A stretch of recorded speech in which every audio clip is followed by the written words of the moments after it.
Entonces, el test de catalasa es sencillísimo, y si ustedes pueden hacer el GRAM, esto lo pueden hacer, vuestro hermanito de 5 años lo puede hacer, porque es simple, el procedimiento es sencillísimo.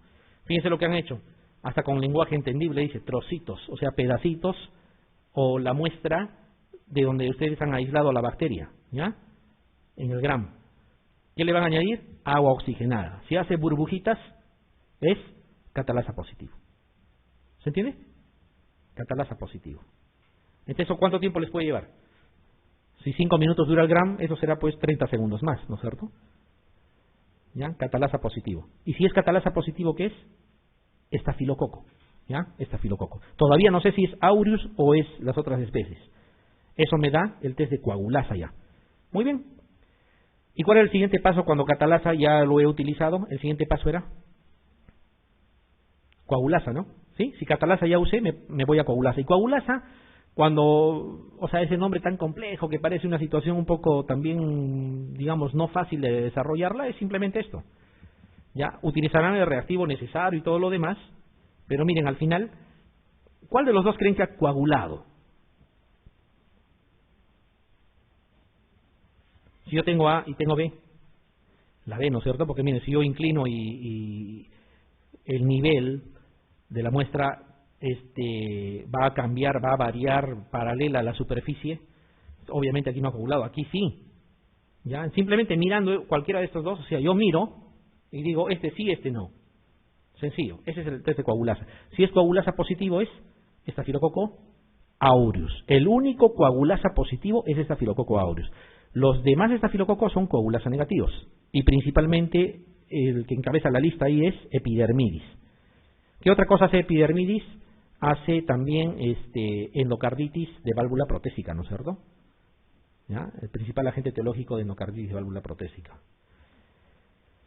Miren, y hay preguntas mucho más sencillas como esta que está acá, que nos dice qué test nos permite diferenciar al Staphylococcus aureus de otras especies del mismo género. Pregunta directa, concreta, sencilla, ya, y solamente cuestión de recordar, porque esto yo espero ya no lo vuelvan a repasar incluso. La respuesta es de oxidasa, coagulasa, así es. Pero miren, por ahí van saliendo otros nombres, ¿no? Oxidasa, por ejemplo, vamos a ver. Ya en catalasa era agua oxigenada y coagulasa, a ver pues si ha coagulado o no. Dice, ¿cuál de las siguientes especies de bacterias gram negativas es no fermentador? En los no fermentadores habían 3. ¿Cuáles eran? Pseudomonas, Acinetobacter y Stenotrophomonas. Me dan Klebsiella pneumonia, Escherichia coli, Serratia marcensis, Acinetobacter baumani, Proteus mirabilis. ¿Cuál será? Acinetobacter baumani, ¿no? Junto con Pseudomonas y junto con Stenotrophomonas maltófila. Siempre les voy a insistir, el nombre es Pseudomonas, no es Pseudomona, ¿ya? En el último examen que la CONAREM me ha planteado, no sé quién lo habrá tipeado, dice Pseudomona. Está mal ese nombre, no es el nombre correcto. Es Pseudomonas aeruginosa. Bueno, y el Acinetobacter entonces, ¿qué cosa hace? Porque la mayoría conoce a las Pseudomonas. El Acinetobacter baumani, ¿por qué creen que le han puesto ese nombre? ¿Qué significaría más fácil si les preguntara cuál de las siguientes bacterias carece de movimiento? Si les preguntara así. No han leído el tema, pero les pregunto así. ¿Cuál marcarían? Ya, suéltense un poco, ya dejen de estar tensas. A ver. ¿Pondrían Acinetobacter o no? Claro, porque su nombre, por algo le han puesto el nombre, ¿no? Nadie pone el nombre porque se le antoja, es en base a alguna característica. Claro, y Acinetobacter viene pues de que no se mueve. Es una bacteria inmóvil, tanto así que es a veces difícil de, eso a veces es como en el caso del BK, ¿ya? El BK muerto y el BK vivo se ven igual. Por eso es que el cultivo se debe de hacer. ¿Ya? Una persona, por ejemplo, que tiene tuberculosis ya curada y tiene de repente ahí una caverna todavía secuelar con algunas bacterias muertas y que en algún momento se rompe y en expectoración sale positivo, no significa que tenga la tuberculosis. De repente está eliminando bacterias muertas hace algún tiempo, ¿ya? Pero en el cultivo el muerto no crece, por eso es que el cultivo es importante, ¿ya? Esta Acinetobacter es una bacteria que carece de movimiento, tiene diferencias con las Pseudomonas, son los dos importantes ahí, ¿no? Pseudomonas o Acinetobacter. La principal diferencia está que cuando tú aíslas una pseudomonas, o sea, por ejemplo, cultivo de secreción bronquial de un paciente que está con tubo endotraqueal conectado a un ventilador mecánico por una neumonía intrahospitalaria. Aspiras y cultivas y sale pseudomonas, hay que asumir que lo más probable es que sí sea infectante. Pero si sale Acinetobacter, lo más probable es que sea colonizante, porque fácilmente coloniza tubo endotraqueal, fácilmente coloniza vías respiratorias y no necesariamente está causando enfermedad. ¿Ya? Es una diferencia. Carece de movilidad y tiende a colonizar antes que infectar, a diferencia de pseudomonas que hace a lo revés. Se mueve y más infecta que coloniza. Pero su severidad es parecido. ¿Dónde vamos a encontrar Acinetobacter baumannii? En personas que están conectadas a ventilador mecánico. Neumonías asociadas a ventilación mecánica. Es muy frecuente encontrar Acinetobacter baumannii como agente causal. Podríamos ir agregando algún detalle más, porque, como digo, no es bueno a veces quedarse solo con la alternativa, sino sacarle provecho a la pregunta, ya que estamos hablando de Acinetobacter. Pero la idea es que cuando hablemos, profundicemos el tema, esos detalles que estamos dando también más o menos ya estén grabados. ¿Ustedes se acuerdan de los inhibidores? Bueno, les voy a hablar con el nombre que siempre les han dicho, inhibidores de beta-lactamasa. No está bien dicho ese nombre, pero inhibidores de beta-lactamasa, o sea, ácido clavulánico, sulbactam, tazobactam, ¿no es cierto? Que se puede asociar a un beta-lactámico. ¿Tienen acción antibiótica propia? O sea, por ejemplo, si yo tengo amoxicilina con ácido clavulánico, ¿puedo yo usar solo ácido clavulánico con éxito? No, ¿no es cierto? Porque sirve para, digamos, vamos a decir, enfrentar a la beta-lactamasa de la bacteria, pero no mata a la bacteria. Entonces tiene que ir siempre en asociación. Entonces, esos inhibidores de beta-lactamasa, o sea, ácido clavulánico, tazobactam, sulbactam, por sí solos no tienen efecto antibiótico, excepto sulbactam. Sulbactam sí tiene efecto antibiótico por sí solo, y es justamente contra Acinetobacter. Eso sí quiero que se acuerden, ¿ya? Entonces, de los inhibidores de beta-lactamasa, sulbactam sí tiene efecto antibiótico propio contra Acinetobacter.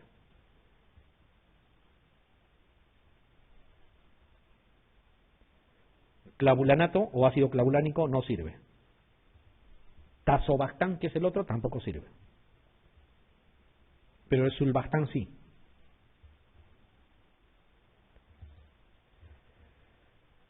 Hay otra prueba que se llama prueba de oxidación-fermentación. ¿Ya? Se van a acordar, ¿no es cierto? Catalasa para ver si es estáfilo o es estrepto o entero. Coagulasa para ver si es estafilococo aureus o es los otros estafilococos. Fermentación de glucosa para ver si ese gram negativo es fermentador o no fermentador. Me interesan los no fermentadores, pseudomonas y Acinetobacter fundamentalmente. También estas Strenotrophomonas maltófila. ¿Ya? Eso es lo que tienen que acordarse. Hay otra prueba que es de oxidación-fermentación. Puede venir esos nombrecitos.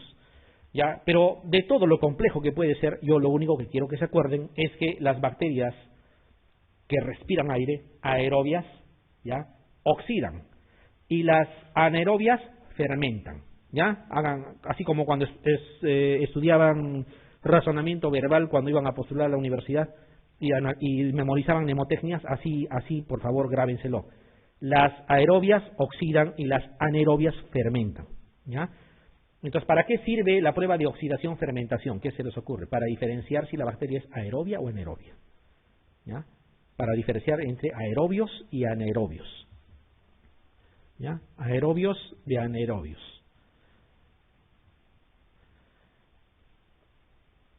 Las aerobias oxidan y las anaerobias fermentan. ¿Ya? Los anaerobios son fermentadores y los aerobios son oxidantes, oxidan. ¿Ya? Por eso se llama la prueba de oxidación-fermentación. ¿Ya? Oxidación-fermentación. Muy bien. Y este es el otro.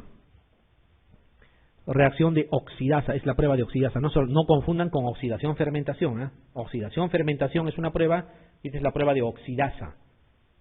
¿Ya? La prueba de oxidasa. La prueba de oxidasa también es importante porque puede ser positivo o negativo, ¿ya? y una prueba de oxidasa positivo, esto se aplica a gram negativos nada más, ¿ya? A gram negativos. En los gram negativos, si sale oxidasa positivo, yo voy a decir, esto es Pseudomonas aeruginosa. Si sale oxidasa negativo, diré, este bacilo gram negativo que se ha aislado, no es Pseudomonas. De repente es E. coli, es cualquier otra, pero no es Pseudomonas.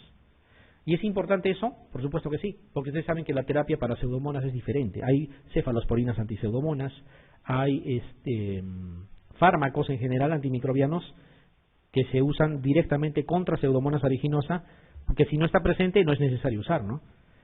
Entonces, ¿para qué sirve la prueba de oxidasa? ¿Ya? Para diferenciar Pseudomonas de los otros gram negativos.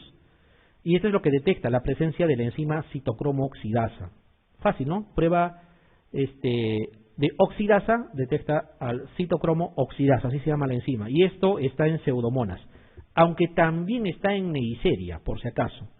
Ya, pero Neisseria es fácil de darse cuenta. ¿En qué momento se dan cuenta que están frente a Neisseria? ¿Será necesario hacer todas estas pruebas? ¿O en el gram nada más uno ya puede decir esto es Neisseria? Claro, al inicio nada más. Miro en el gram y encuentro diplococos gram negativos intracelulares, ya es Neisseria. Ya no necesito hacerle fermentación, ni oxidación, ni nada de eso. Bueno, entonces las enterobacterias, todas las gram negativas, no te van a dar positivo aquí, excepto Pseudomonas, ¿ya? Como decía, Neisseria también es oxidasa positivo igual que Pseudomonas, pero ya no es necesario porque desde el gram uno ya sabe que está frente a Neisseria. Esta es otra prueba, la reducción de nitratos, y esto tiene una aplicación clínica importantísima. Si yo les pregunto, por ejemplo, ¿cómo ustedes hacen el diagnóstico de infección de tracto urinario? Bueno, yo voy a tratar de ponerme en, digamos, en el caso vuestro, un poco intentando recordar como yo también pensaba probablemente antes de informarme mejor. La mayoría, ¿qué nos han enseñado hasta en el internado? Que miren leucocitos en orina, no me digan que no, ¿sí o no? Eso, miren. Y encuentran 10, 20 y dicen es infección urinaria. Más de 100 por campo, ni hablar, eso es infección urinaria y severa. Pero cuidado, eso no es la mejor forma. Ya, miren, yo les voy a explicar de la siguiente manera. Las enterobacterias, o sea, con nombre propio, E. coli, Klebsiella, Proteus, por ejemplo, tienen la capacidad, ¿ya?, de transformar nitratos a nitritos. ¿Ya? Nitratos a nitritos. ¿Qué pasaría si yo encuentro nitritos en la orina? Necesariamente debe de haber alguna bacteria que está haciendo esa transformación de nitratos a nitritos y es por eso que yo encuentro nitritos en la orina. Entonces, si hay un marcador específico de infección de tracto urinario, es nitritos. Siempre y cuando sea gram negativa la bacteria, obviamente. ¿Ya? Es importante eso. Es muy, muy importante. Ojo, en los gram negativos. O sea, E. coli, por ejemplo, Proteus, por ejemplo, que son asociados bastante a infección de tracto urinario, producen ya nitritos en orina. Si yo encuentro nitritos en orina, así tenga un leucocito por campo, eso es una ITU. Necesariamente debe de haber una bacteria ahí, gram negativa. Les voy a poner un clásico ejemplo. Esto les digo porque a mí me pasa cada rato.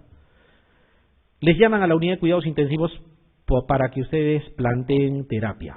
Es un paciente con urosepsis, o sea, una sepsis cuyo foco inicial ha sido infección de tracto urinario.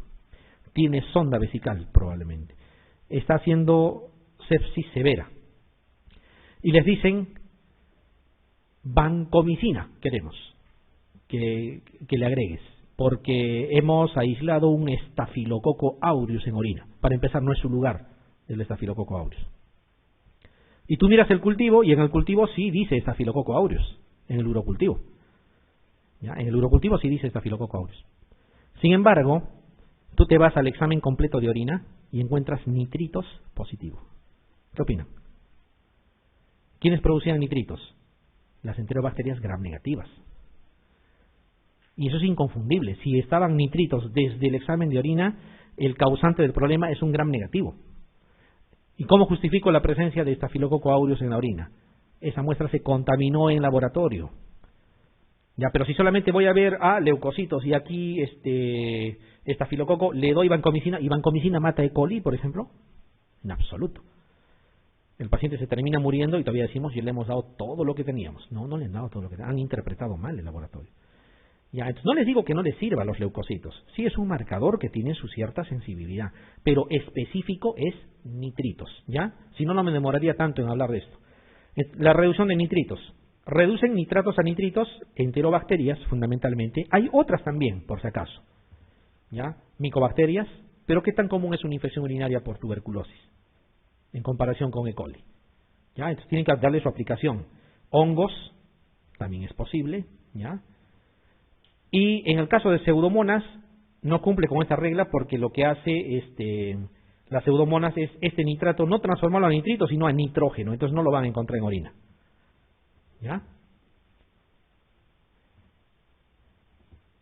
Les voy a poner un ejemplo, solo con Gram y con examen de orina, sin pensar en cultivo todavía.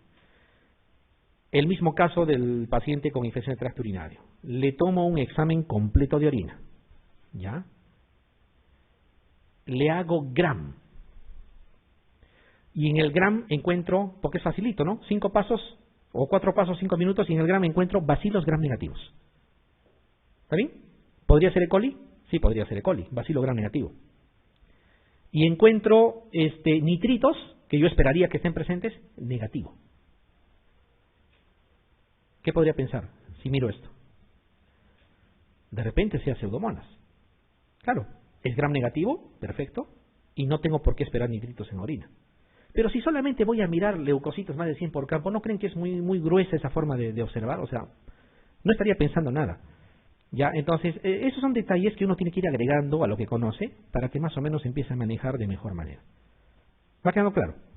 ¿Sí? Va quedando claro. Muy bien. Y la parte de ureasa, eso es muy sencillo. Existen bacterias que van a producir hidrólisis de la urea, la van a hidrolizar y produciendo amonio, y entonces se les llama bacterias ureolíticas, ¿ya? Ureolíticas. Miren quiénes pueden ser, solamente esto como a manera de mnemotecnia, ¿ya? Klebsiella, Proteus, o sea, esos Gram negativos. Micobacterias también pueden hacer lo mismo. Criptococo, que es un hongo, ¿ya? Ureaplasma urealyticum, su nombre lo dice, y aquí hay una bacteria que no está incluida, pero que sí es importante. Tanto sí que hay un test de ureasa, ¿se acuerdan? ¿Cuál es? Claro, Helicobacter pylori, así es. Helicobacter pylori. ¿Ya? Helicobacter pylori está aquí. ¿Ya? Entonces, vuelvo a decirles, el test de ureasa, el test de aliento, no es específico del Helicobacter pylori. Miren que otras circunstancias pueden producir lo mismo. ¿Ya? Y eso sí les han preguntado alguna vez, creo, ¿no? O sea, puede ser sensible, pero específico no es. ¿Ya? Específico no es. Entonces, pensar hacer un control de tratamiento de erradicación del Helicobacter pylori con un test de ureasa no tiene mucho sentido. Porque puede haber otras cosas que les va a dar positivo y no significa que esté ahí el Helicobacter. Ya, acuérdense, Klebsiella, Gram negativo, Proteus, Gram negativo, Micobacterias también está ahí, hongos incluso como Criptococo, ya, Ureaplasma urealyticum, aunque su nombre lo indica, está Helicobacter pylori también, ya. A ver, resolvamos estas para un descanso de 5 minutos. Primero dice, la reacción de oxidasa. A ver, acuérdense, ¿qué cosa era la oxidasa? No digo oxidación, fermentación, que eso era otra cosa. Oxidasa nada más. Detectaba una enzima que también se parece igual, citocromo oxidasa. Acuérdense por el nombre. Desde oxidasa, citocromo oxidasa. ¿Y dónde estaba el citocromo oxidasa? En pseudomonas. También en Neisseria, pero no servía de mucho. Es más para diferenciar si está o no pseudomonas. A ver, ¿para qué sirve? Para distinguir bacterias oxidantes de bacterias fermentadoras. No, esto es otro test, ¿no es cierto? No es ese. ¿Diferenciar Staphylococcus aureus del resto de Staphylococcus? No, ahí es coagulasa. El otro dice diferenciar pseudomonas de las demás enterobacterias. Es así. ¿Ya? Y definitivamente es esa. Porque la otra dice diferenciar los distintos géneros de enterobacterias, diferenciar Streptococo de Staphylococcus. Nada que ver, ¿no? ¿Cuál sería para el último? Catalasa. Ya está quedando los nombres. Eso es lo importante. Esta, ¿cuál de los siguientes microorganismos no hidroliza la urea? Klebsiella estaba ahí, por supuesto. Cryptococcus neoformans también. Proteus también. Había que acordarse Klebsiella y Proteus como Gram negativos. Ya, Ureaplasma urealyticum, su nombre lo dice. Enterococcus fecalis no. Nada que ver. Ya, Enterococcus fecalis no. Cuando nosotros encontramos este concepto que dice resistencia ambiental, un poquito que pareciera que como que no encaja con los conceptos que habitualmente manejamos, ¿no? Ya, porque la resistencia lo da la propia bacteria u otro tipo de factores, pero el ambiente, ahora vamos a ver, o sea, se refiere a que existen factores y condicionantes en el medio ambiente que van a dar como resultado de que el tratamiento sea más o menos efectivo. ¿Ya? Puede fallar en algún momento o puede mejorar quizá dependiendo de las condiciones ambientales. Vamos a ver. Por ejemplo, es un concepto ultra importante, pH ácido. ¿Ya? El pH ácido lo vamos a remarcar nuevamente cuando vean la parte farmacológica, ¿ya? Pero el pH ácido, por ejemplo, abscesos, por ejemplo, osteomielitis, por ejemplo, medios anaerobios tienen pH ácido. ¿Ya? Y el pH ácido hace que los antibióticos se disocien, hagan ionización, por ponerle un nombre, y a mayor grado de ionización, menos posibilidad de éxito porque su efecto del antibiótico se anula. ¿Ya? Pero ¿qué tipo de antibióticos se van a anular? Los que tengan pH contrario. Me voy a explicar mejor. Si el pH fuese alcalino, no ácido, sino alcalino, los antibióticos que mejor efecto tendrían serían los alcalinos, o sea, los que son de la misma naturaleza. Para que un antibiótico tenga, digamos, éxito en pH ácido, la naturaleza del antibiótico debería de ser de tipo ácido también.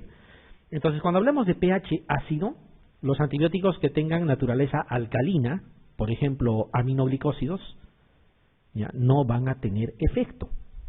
¿Ya? No van a tener efecto. El mejor ejemplo es, ¿ustedes conocen algún aminoglicósido por vía oral? No lo hay. ¿Por qué? Porque su naturaleza es alcalina y el pH del tracto digestivo, sobre todo cuando llegan al estómago, es ácido. Entonces, un antibiótico de naturaleza alcalina en pH ácido se va a ionizar y a ionizarse ya no sirve. ¿Ya? Y lo mismo sucede cuando hablamos de un absceso, por ejemplo, o de un medio anaerobio. ¿Ya? Entonces, miren lo que dice. El pH ácido disminuye la actividad de aminoglicósidos, eritromicina y clindamicina. ¿Ya? Disminuye. Entonces aquí hay una situación que es importante que se acuerden. Si yo les pregunto, a ver, de lo que han visto, no de lo que ustedes han hecho, de lo que han visto, cuando hay un absceso intrapélvico, por ejemplo, en un servicio de ginecología X, no voy a apuntar con un dedo a ningún lado, ¿cuál es el primer antibiótico que se les ocurre usar? La primera combinación, ¿no es clindamicina con amicacina o no? ¿O me estoy inventando? ¿Está bien hecha esa combinación? La respuesta es no. Eso es pura criollada, eso es pura, vamos a decir, es parte del folclore médico que nosotros a veces arrastramos de generación en generación, ¿ya? Pero lo cierto es que en un pH ácido, por ejemplo, un absceso, los aminoglucósidos no tienen utilidad en absoluto, ¿ya? No se usan. No se deberían usar, pero sí lo usamos, sí lo indicamos. Otro, clindamicina tiene más o menos el mismo comportamiento y eritromicina más cuando se trata por vía oral. Si se dan cuenta que eritromicina un poquito se está entrando en desuso porque su biodisponibilidad incluso es más o menos 24%, o sea, de toda la dosis que ustedes toman a la circulación llega a 24%, no tiene mucha utilidad, ¿ya? No tiene mucha utilidad. Entonces, los aminoglicósidos particularmente son el mejor ejemplo para esta situación y lo que es más, los aminoglicósidos necesitan ATP para ingresar a la célula. Entonces, en un medio anaerobio, la lógica me dice, por ser un medio anaerobio, el ATP es escaso. Entonces, si en pH ácido no funcionan, como es el caso de los abscesos, si le agregan medio anaerobio, peor, lo terminan de anular al aminoglicósido, ¿ya? Entonces, situación clara, no usar aminoglicósidos cuando tengan abscesos. No tiene sentido, ¿ya? No tiene sentido, es solamente costumbre el dar ese tipo de tratamiento. No se debería usar, no nos va a ayudar. ¿Qué más? pH alcalino, que sería lo contrario, ¿sí? pH alcalino. Miren, disminuye la actividad de tetraciclinas y nitrofurantoína. Las tetraciclinas, ¿qué efecto colateral importante tienen? Que ustedes se acuerden. Molestias gastrointestinales, ¿sí o no? a veces intolerancia gástrica. ¿Y qué cosa hacemos comúnmente? Ya, para que te vaya bien y no me digan que no, toma tu omeprazol, o no hacemos eso, ¿sí? O bien tu hidróxido de aluminio. O sea, tratamos así, empíricamente el síntoma. ¿Qué estamos haciendo? Estamos otorgándole un medio alcalino a un fármaco que se va a anular en ese medio. ¿Ya? Entonces, eso es la resistencia ambiental. Nosotros podemos disminuir la potencia de un fármaco cuando no lo sabemos usar. ¿Ya? En el caso de la nitrofurantoína es lo mismo. ¿Ya? Es lo mismo. Cuando hablamos de presencia de ácido fólico, timina, timidina, ¿dónde pueden encontrar estos componentes? En la práctica diaria. En los multivitamínicos. Esos multivitamínicos que acostumbramos usar, tiene esto que estamos mencionando y más cosas también. ¿Ya? Pero está ahí, ustedes es cuestión de que miren el inserto, van a ver qué van a encontrar ahí. Porque nadie, por su sano juicio, va a recetar por separado timidina o timina o ácido fólico, ¿no? Salvo en situaciones muy específicas. Pero en los multivitamínicos, que a los pacientes les encanta pedir vitaminas para todo, ahí están presentes estos componentes. Entonces, miren, ¿qué es lo que hacen? Aumentan la resistencia al cotrimoxazol. Habitualmente, ¿qué hacemos? Niño, 6 años, le han dado tratamiento con cotrimoxazol. Voy a asumir de que esté bien dado, pero le han dado tratamiento. La mamá, ¿qué dice? Ha quedado débil, vitaminas. Ya, le dan vitaminas. Y las vitaminas lo usa concomitantemente con el tratamiento. ¿Qué está haciendo? Está disminuyendo su efecto. ¿Ya? Entonces esas combinaciones no están bien. Este es otro, y esto de repente ya para que sea mucho más claro, niveles elevados de cloruro de sodio. ¿Ya? ¿Qué es lo que hace el cloruro de sodio? Le va a disminuir potencia o le va a quitar posibilidades de éxito, que es lo mismo decir, va a aumentar la resistencia del estafilococo a la meticilina. Meticilina en nuestro medio no tenemos. Para nosotros meticilina es oxacilina, ¿ya? Porque meticilina no tenemos. Yo nunca he visto ni en figura cómo será una meticilina, pero oxacilina sí. Entonces, cuando hablamos de isoxacilpenicilinas, o sea, dicloxacilina, meticilina, napsilina, cloxacilina, oxacilina, etcétera, lo que tenemos son dos: oxa por vía parenteral y dicloxa por vía oral. No tenemos otra cosa. ¿Ya? Entonces, en lugar de meticilina, nosotros podríamos extrapolar la idea a la oxacilina. ¿Ya? Por ejemplo claro, celulitis. Estafilococo puede estar ahí y lo que tratamos es con oxa, ¿sí? ¿Estamos de acuerdo? Damos oxacilina. Entonces no hay que infundir con cloruro, pues de preferencia. Hay que infundirlo con dextrosa. ¿Ya? O sea, son pequeños detalles para que nosotros mejoremos. Entonces les voy adelantando algo. Cuando hablamos de uso racional de antibióticos, no significa uso restringido, no significa uso penalizado, significa uso usando el raciocinio, utilizando todo lo que conoces de antibióticos antes de recetar o indicar la forma de administrar. Ya, todo esto más las otras cosas más todavía que falta hablar. ¿Queda claro estos conceptos? Ya, son pequeños detalles que hay que tener en cuenta en el momento de usar los antibióticos. Por ejemplo, miren esta pregunta, vamos a decir una pregunta clásica, ¿ya? Que la explicación está en lo que hemos comentado. Dice, ¿cuál de los siguientes antibióticos es el menos indicado para el tratamiento de un absceso? El menos indicado. Penicilina, amoxiclavulánico, amicacina, clindamicina, metronidazol. Bueno, aquí como que hay dos, pero el menos indicado es amicacina. pH ácido y medio anaerobio. pH ácido lo ioniza y el medio anaerobio lo termina de anular porque necesita ATP para ingresar a la célula, habíamos comentado.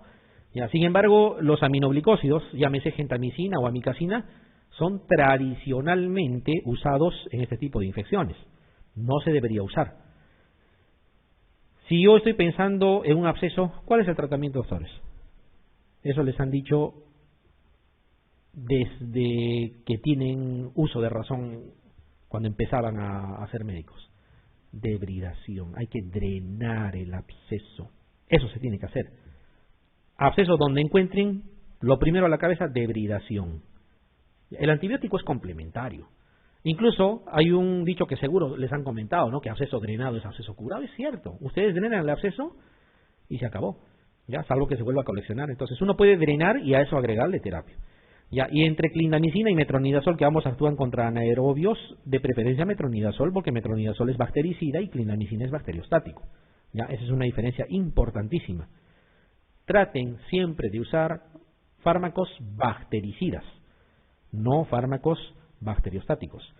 A alguien se le ocurrirá, entonces de repente asociando un bactericida con un bacteriostático mejoro. La respuesta es no, ¿no es cierto? Bueno, aquí la respuesta es amikacina, ¿no?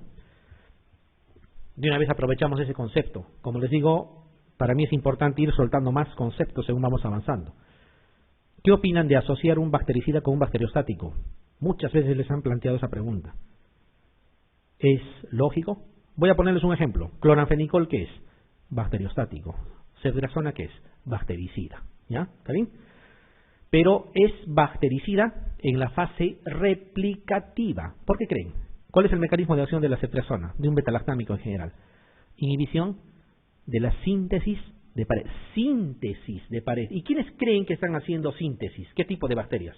¿Las que están quietitas en reposo o las que están replicándose? Las que se están replicando. Esas son las que hacen síntesis, ¿no es cierto?, de pared, porque las otras ya tienen pared. Bien. ¿El bacteriostático qué cosa hace? ¿Cuál es la definición de bacteriostático? Son fármacos que inhiben la replicación nada más. No matan a la bacteria, inhiben la replicación bacteriana. Bactericida es el que mata a la bacteria, ¿ya? Pero bacteriostático es el que inhibe la replicación. Miren, yo le doy cloranfenicol, inhibo la replicación, ya no hay bacterias en replicación, ¿sí? Y le agrego un bactericida, como en el caso de la ceftriaxona. ¿Serviría de algo? ¿En qué pared en síntesis va a actuar si yo he inhibido la replicación? ¿Se dan cuenta? O sea, hay combinaciones que no tienen lógica. No tiene lógica por ningún lado, ¿ya? Entonces, esos datos los vamos a ir viendo con el correr del curso, ¿ya? Y con la idea siempre de que también aporte para la parte práctica. Dice, la resistencia del estafilococo a la meticilina aumenta. Acuérdense, meticilina es oxacilina para nosotros, ¿no es cierto? Esto es situación clara de memoria nada más. ¿Cuál era el problema aquí? Los elevados niveles de cloruro sódico. Eso significaba, en términos simples, que nosotros tenemos que utilizar para infundir no cloruro de sodio, sino más bien dextrosa de preferencia.